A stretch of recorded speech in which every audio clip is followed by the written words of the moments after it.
Alright, so I figured I'd make a follow-up video here for my Tamiya Dirt Thrasher.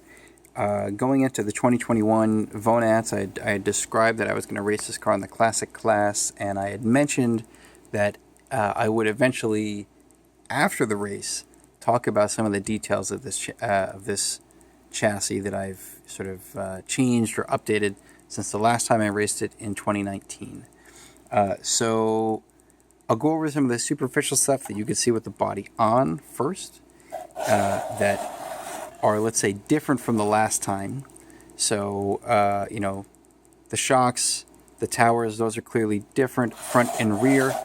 I use the Top Force Evolution front and rear shock towers. I believe these are from Yeah Racing. That's the set that I got.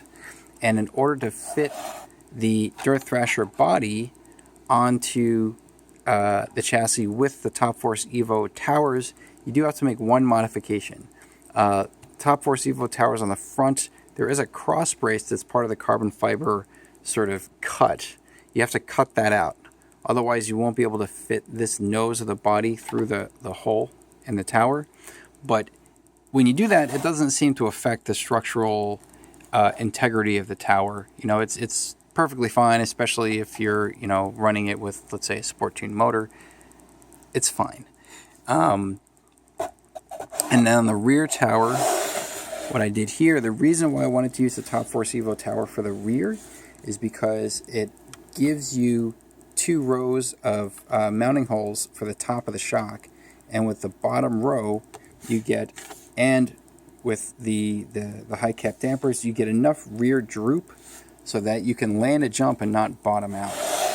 And it is fair to point out, by the way, that even with the front setup here, I have to run basically 0 preload on the shock to get a reasonably low ride height, and it still does run a little bit high on the nose, but that's okay.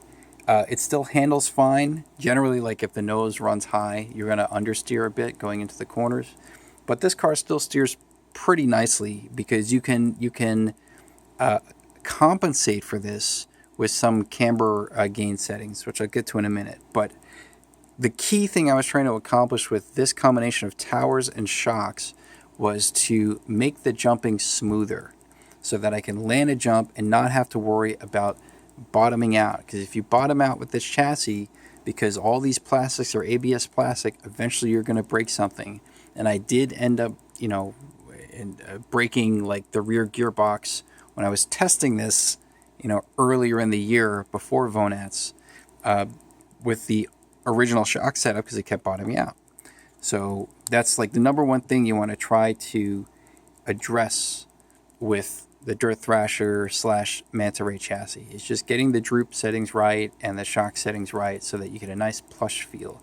And you see that in the running videos for the 2021 VONATS, where that track was a gnarly track setup. It was not vintage friendly, but this car handled it no problem. Like the nasty jumps that were on the backside, this thing with a sport tuned motor, I cleared the jumps, landed it nice and smooth. I can jump a little bit off, and the landings, like I almost never had a bad landing with this car. It was just so easy to drive because the suspension setup was so nice.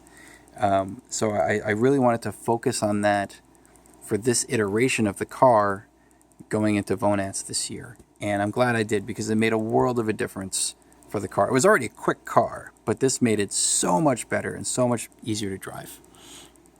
As far as the camber link setups, so on the front here, let's see, maybe a little hard to see because of the lighting.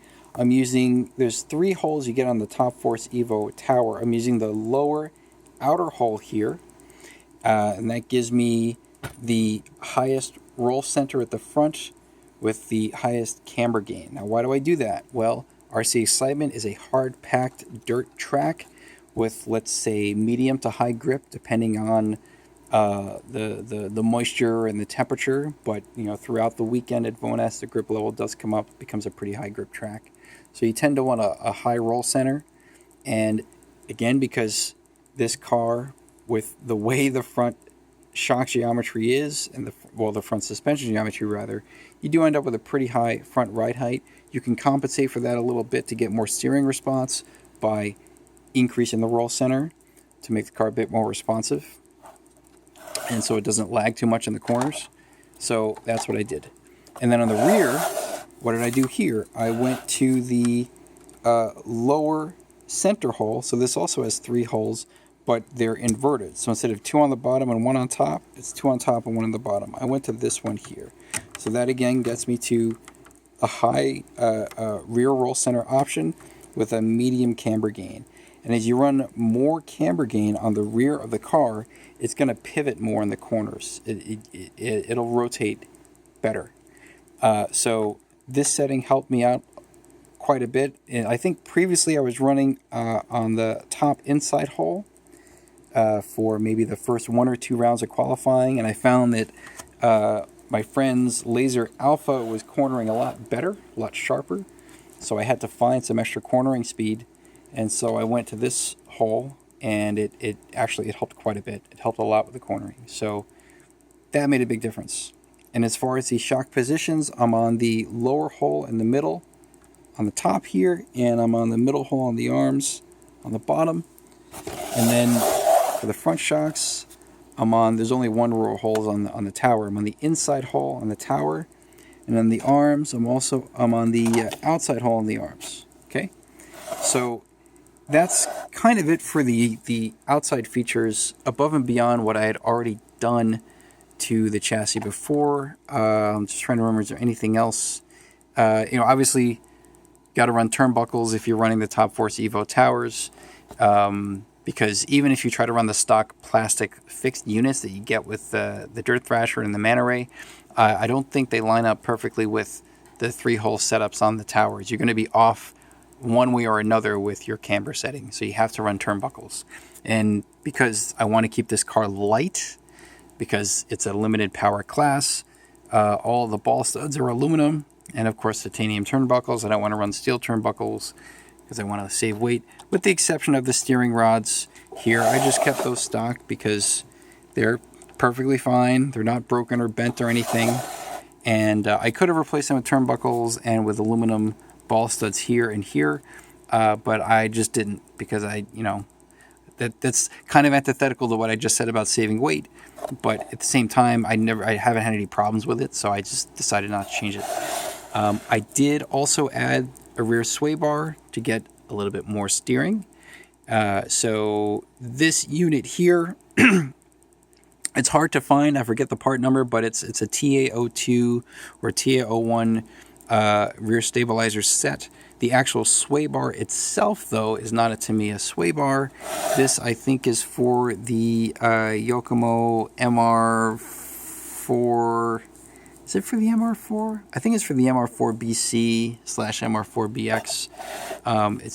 It's a particular shape that does allow me to get around the tower, and I believe I did have to bend it at one of the vertices just a little bit to help get it around the tower. And then, boop, straight down to the arm, works fine. The wheel hubs. These wheel hubs are 6mm wheel hubs. Okay, so I didn't do anything to change the front to rear offset. I have 6mm wheel hubs front and rear, so I'm not using like different offsets on front and rear to get more or less steering that way. That's constant. But if you wanted to, you could use like an 8 or a 10mm wheel hex at the rear to make the rear wider than the front. That would also give you more steering, especially kind of mid-corner, because that's where you get most of the weight transfer to the front outside corner, and that's going to make the car dive more on that corner, and it'll help it steer better. But it does dive more, so you got to watch out for that. I did replace all the screws with aluminum screws, and as I did so, I realized that I had already put titanium screws on the car, so that was my stupid mistake. Like, I think a few years ago I bought titanium screws for this to save weight, and then I forgot that I did that. I was like, well, I need to save weight. Let me get some aluminum screws. And then I replaced all the aluminum ones. I'm like, wait a minute, these are titanium screws. So either or, but if you're going to put lightweight screws on the car, make sure that for the front tower mount, you put screws with some kind of strength here. I had put aluminum screws in here previously when I swapped all the screws out, but aluminum is a lot weaker than steel or titanium. And I ended up cracking, or breaking rather, the front gearbox on a hard crash during practice, because the screw wasn't strong enough to withhold the force. I think the car flipped over or something. So the very next morning I had to come in and like take this all apart, put a new gearbox in, put it all back together, put steel screws in. So run strong screws here. I don't have any of the nonsense as far as like aluminum bracing parts for any of this stuff. You don't need it. Unless you're really bad at driving. Like you can see here, plastic steering knuckle, plastic caster block. These are the original steering knuckles and caster blocks that I've had in this car since I got it in 2016. So this is like 5 years I've had these on here, and not a single crack has shown up in either of the steering block or the caster block, which is actually really impressive because I have another TA02 truck that I've had since I was a kid, and I always had problems with that. But maybe I was like, because I was a kid, I was too aggressive on screwing in the ball studs, and if you put too much tension on it, it can cause some cracking. But these have been perfectly fine, and they're lighter than aluminum. Again, limited power class. You want to save weight, and it's the same thing with the bracings that people make for the rear gearbox to help hold the upper section down on the rear gearbox. You don't need it. You just need M3 screws, and just don't be an idiot with how you screw in the screws. If you screw it in too tight, it's going to break.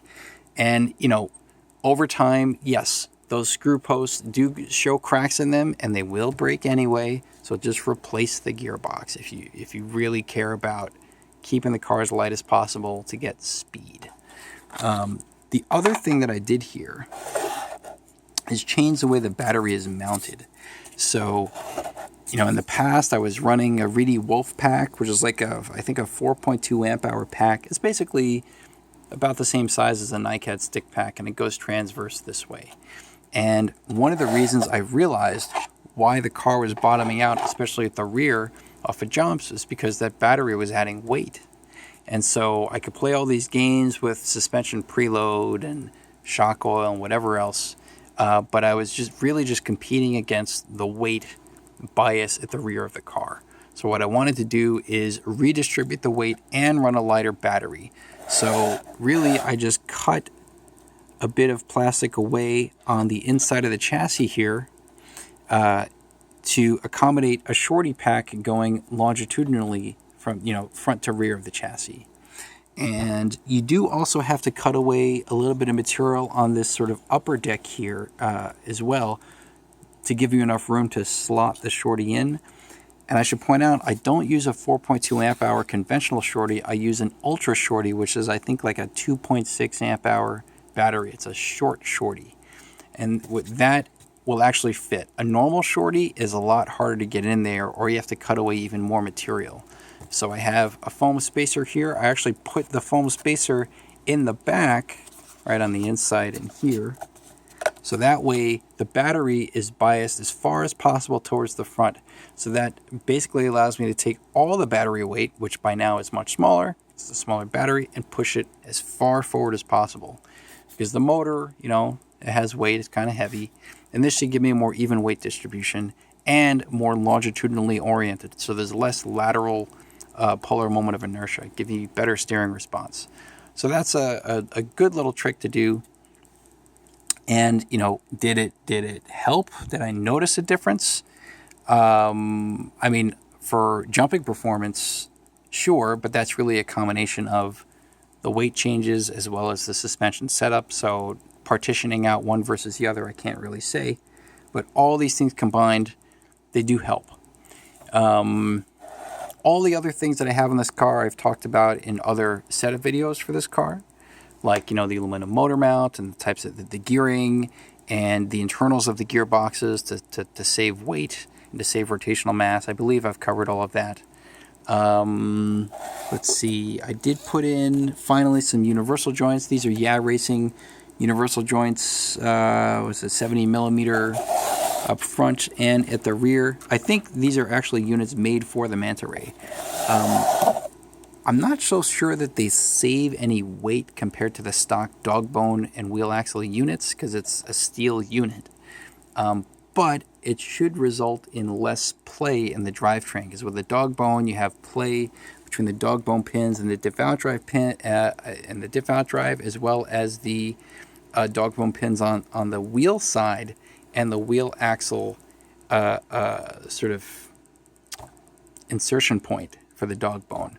So the universal cuts down on your drivetrain slack. So it should give you a bit more instantaneous throttle response. So I thought those would just be a nice touch to add. So yeah, if you want to go fast with a Dirt Thrasher or a Manta Ray, take what I mentioned here and combine it with what I had described in my previous Dirt Thrasher setup videos, and that will give you the car that I use.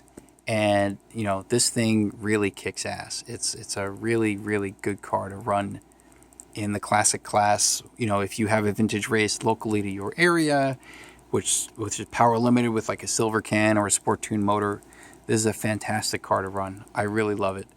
And because of that reason, and because I've won so easily with this thing so many times, I'm gonna try running something different. And I will get to that soon. So for now, thanks for watching.